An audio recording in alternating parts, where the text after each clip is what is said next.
The night Mundus's demons burned down their home near Redgrave City, Dante and Vergil were both 8 years old. Neither one would ever be the same. And if you've played through the Devil May Cry franchise in any order, you already know that. What you might not have fully put together is why that single night explains almost every decision both brothers make across 5 games, a manga, an anime, and more than 20 years of lore. So that's what we're doing today. But here's the thing people always get wrong about that night. Eva didn't choose Dante over Vergil. She hid Dante in a closet, told him to run if she didn't come back, and then sprinted back through a burning house calling Vergil's name. She died looking for him. Vergil was at a playground nearby, surrounded by demons, watching the house burn from a distance. He killed every demon around him. That moment actually awakened his devil trigger for the first time, and then spent the rest of his life believing his mother had abandoned him.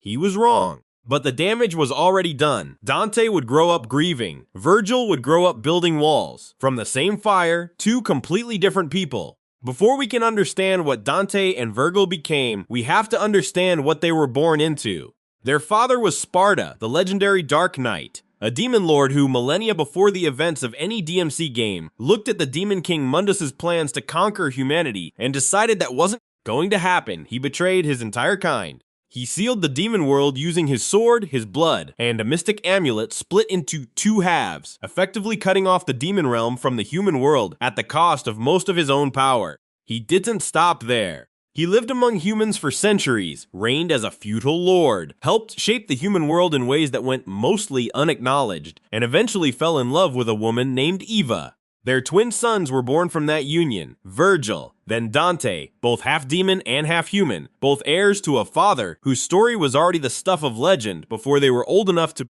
understand it. The thing about Sparda that matters most for what comes later is this. His personality is described across the franchise as a fusion of both sons. He had Dante's rebellious instincts and Vergil's cool precision. He was strict enough that young Dante would reportedly start crying whenever he raised his voice. But he was also the man Eva described as noble, courageous, and possessed of a righteous heart. At some point, under circumstances the games have never fully explained, Sparda disappeared and died. The twins were not yet 8 years old. Sparda set an impossible standard and then left without explaining it. His sword, eventually called the Force Edge, later the Devil Sword Sparda, was real. His amulet was real, his blood ran through both boys, his legacy was inescapable. But the man himself was a ghost.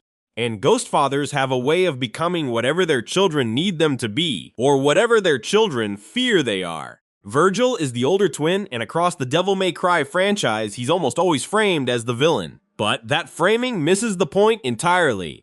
Look at what Vergil actually experienced on the night of the attack. He was a child, alone at a playground, suddenly surrounded by demons. He killed them, which tells you something about what kind of 8-year-old he was, and then turned around to see his home on fire and his mother nowhere in sight.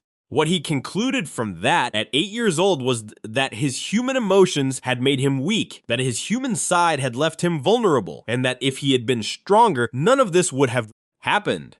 He would spend the next several decades trying to prove that conclusion right. His weapon of choice, Yamato, says everything. Where Dante fights with chaos, guns, a broadsword, weapons that change with his mood, Vergil fights with a single katana and pure precision. Yamato is about discipline, about control. Every strike is calculated. There are no wasted movements, no performances, no jokes. Vergil doesn't fight to enjoy himself. He fights to prove something. By Devil May Cry 3, Vergil has partnered with a man named Arkham and is working to unseal the Tamen Nigru, the demonic tower his father used to lock away the demon world in order to access Sparda's full power. He defeats Dante in their first confrontation. He takes his brother's half of the perfect amulet. He gets what he came for. And then Arkham betrays him, steals Sparda's power for himself, and Vergil is forced to temporarily work alongside the brother he just defeated to stop it. Even that temporary alliance is treated as embarrassing, an obligation, not a reunion. After they defeat Arkham together, Vergil doesn't go home with Dante. He goes back to the top of the tower alone and fights Dante one final time, not because he has to, but because he needs to know. He loses. And rather than accept defeat, he throws himself off the edge of the human world into the demon realm. Here's what's interesting about that moment. "This is my problem, not yours," he tells Dante. He isn't abandoning the fight. He's protecting what little pride he has left. The real reason Vergil descended into the demon world wasn't defiance, it was shame. The boy who decided weakness was the enemy had just been proven weak, and he couldn't live in a world where Dante had beaten him. His name is literally a reference to Vergil from Dante's Inferno, the guide through hell who can accompany Dante to every level of the underworld, but can never himself enter heaven. Capcom knew exactly what they were doing. Vergil didn't choose power over humanity. He chose power because he decided it was the only way to survive what humanity's absence had done to him. Dante got the same fire, the same dead mother, the same missing father. He just decided to do something completely different with it. Eva's last words to him were explicit. Hide, run, change your name, forget your past, start a new life as someone else. Dante followed those instructions. He became Tony Redgrave. He took what his mother gave him, a half of the perfect amulet and a command to survive, and built an identity around exactly that. He survived. Eventually, he opened a demon hunting business and named it Devil May Cry. That name has its own origin story. In Devil May Cry 3, when the battles are over and both brothers have said everything they needed to say, a woman named Lady, a human demon hunter whose father turned into the villain of that game, sees Dante crying over losing Vergil. She tells him that even a devil can cry. He takes that observation and puts it on a sign above his door. His grief became his brand. There's something very Dante about that. The defining choice Dante makes throughout the series is to lean into his human side rather than away from it. He explicitly rejects the framing that demonic power equals superiority. In Devil May Cry 5, when he's fighting Urizen, who is at that point Vergil's full demon half, with all of his brother's power and none of his conscience, he tells him directly, strength is a choice, fighting like hell to protect what's important. He doesn't win that argument with words. He wins it by surviving. But here's what people miss about Dante's arc. The lightness is armor. His devil may care attitude, the pizza jokes, the taunting during combat, none of that is thoughtlessness. His theme in DMC5, Subhuman, is explicitly about fearing what he'd become if he stopped choosing humanity. He's powerful enough that losing control isn't a hypothetical. It's a real possibility that he works to prevent every single day. And the tragedy that never gets enough attention, Dante prefers humanity over his demonic heritage, but he isn't welcome among humans. Demons hunt him because of his father's legacy. Humans distrust him because of the collateral damage that follows him everywhere. He feels like he doesn't belong anywhere. The DMC anime makes this explicit. Even people who hire him keep their distance. He's a walking supernatural incident, and he knows it. He carries everything he lost in the form of a name on a door and a pizza order that never quite gets finished. Quick pause here, because we're about to get into the part of this story that actually changes everything. If you're enjoying the breakdown so far, go ahead and hit the like button and subscribe. We're covering every major DMC story arc across this channel, and the next few videos go deep on some lore that'll reframe what you thought you knew. Alright, back to it. Devil May Cry 3 is technically a prequel. It's set before the events of the original game, before Dante and Vergil have both hit their worst moments. But it's the most important game in the franchise for one very specific reason. It's the only time both brothers fully articulate their philosophies to each other's face. Their 3 boss fights in DMC3 function less as action set pieces and more as a philosophical argument fought with swords. Each confrontation escalates the stakes of the argument.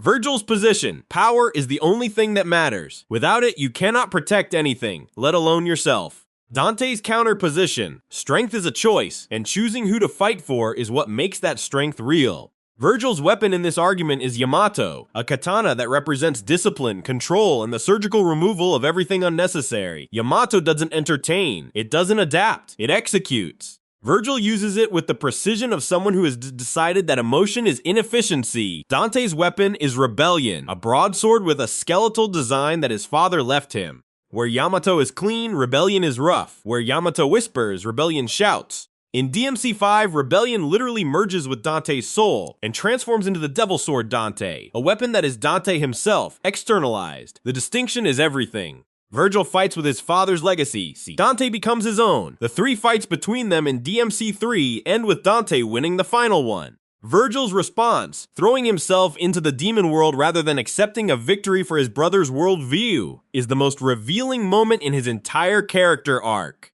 He can't accept that Dante was right. He can't live in a world where what he's built his entire identity around has been demonstrated to be insufficient. Better to descend into hell than to admit that the boy who cried when their mother got angry had a better answer to their shared grief.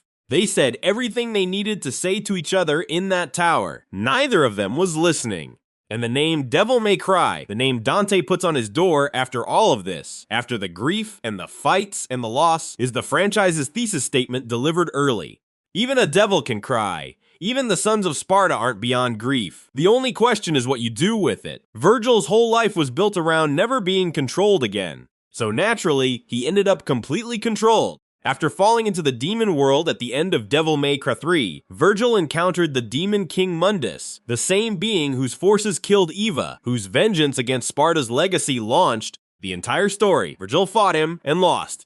Mundus captured him, tortured him, and transformed him into Nello Angelo, the Black Knight stripped of his identity, his will, and his name, reduced to a weapon in service of the enemy. This is the character who appears in the original Devil May Cry as a recurring boss, attacking Dante 3 times, retaining just enough of his original sense of honor to fight with controlled precision even as a slave. When Dante defeats him the 3rd time and Nello Angelo's helmet shatters, revealing his brother's face, it's the closest thing to a gut punch the original game delivers. The man who dedicated his entire existence to never being vulnerable had become the most vulnerable thing imaginable, an instrument. A thing that belonged to someone else. The irony isn't subtle. Vergil chased Sparta's power because he believed it would make him untouchable. What he found instead was Mundus, who is the living example of the kind of power Vergil wanted, and who enslaved him effortlessly. The lesson the franchise is trying to deliver isn't complicated. Raw power, pursued for its own sake, without connection or meaning, doesn't protect you from anything. It just makes you a more valuable prize. He didn't escape the legacy his father built. He became a darker version of it, a Sparta who rebelled for the wrong reasons and lost. By Devil May Cry 5, both brothers have spent decades defined by what happened when they were 8 years old. The bill for all of it finally comes due. The game opens with Vergil tearing off Nero's arm. This is already a lot, but the context makes it worse. Vergil doesn't know Nero is his son at this point, or doesn't let himself acknowledge it. He needs the Yamato, which has been absorbed into Nero's Devil Breaker arm, because he's sick and weakened and has run out of other options. He takes it, he disappears. And then he does something that should probably be in a therapy case study. He uses Yamato to literally cut his humanity out of himself. The result is 2 people.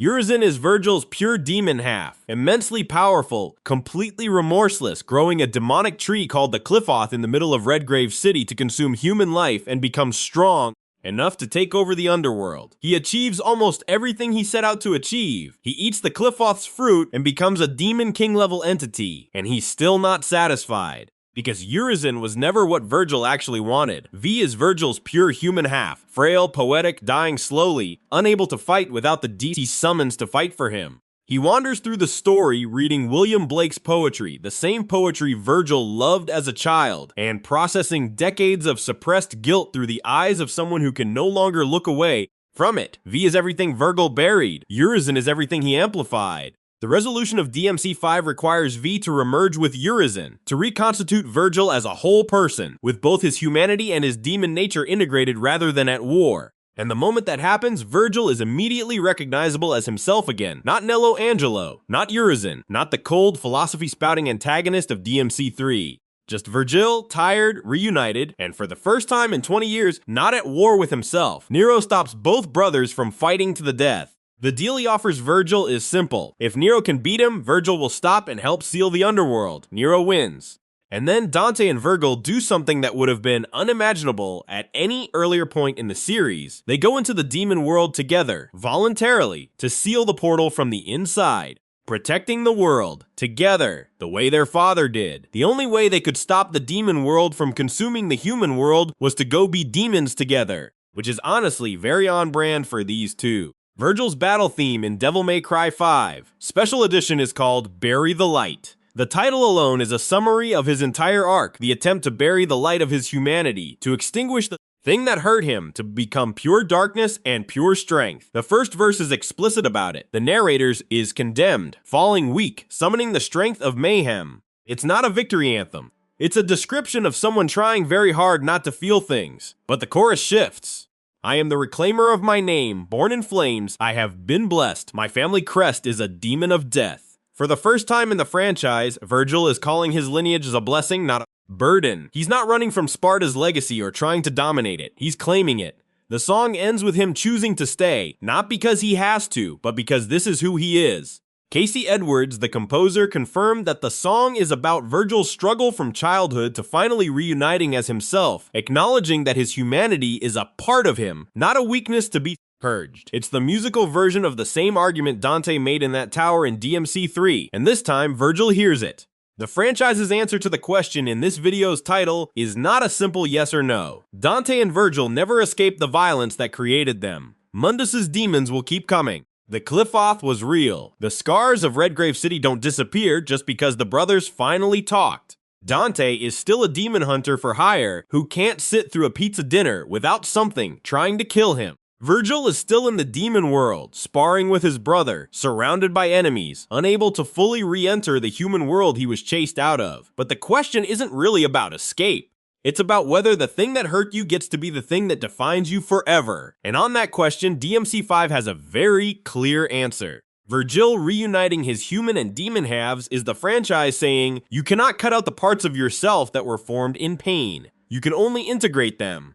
Dante choosing his humanity over and over, game after game, even when it costs him everything, is the franchise saying, the way you respond to what was done to you is a choice you get to make every single day. Nero is the synthesis. He didn't have Dante or Vergil's history. He had their blood and the choice of what to do with it. He chose people over power. He chose intervention over ideology. He is what both brothers could have been if the fire hadn't come first, and what both brothers are slowly, painfully, imperfectly becoming by the end of DMC 5. The Sons of Sparta never got to choose the night that made them. Every game in this franchise is about whether they get to choose what comes after. By DMC 5, after everything, the falls, the slavery, the self-dismemberment, the decades of fighting each other and fighting themselves, they finally, just barely, do. Dante and Vergil never escaped the violence that created them, but by the end of Devil May Cry 5, they stopped trying to. And in this franchise, that's the closest thing to peace you're ever going to get.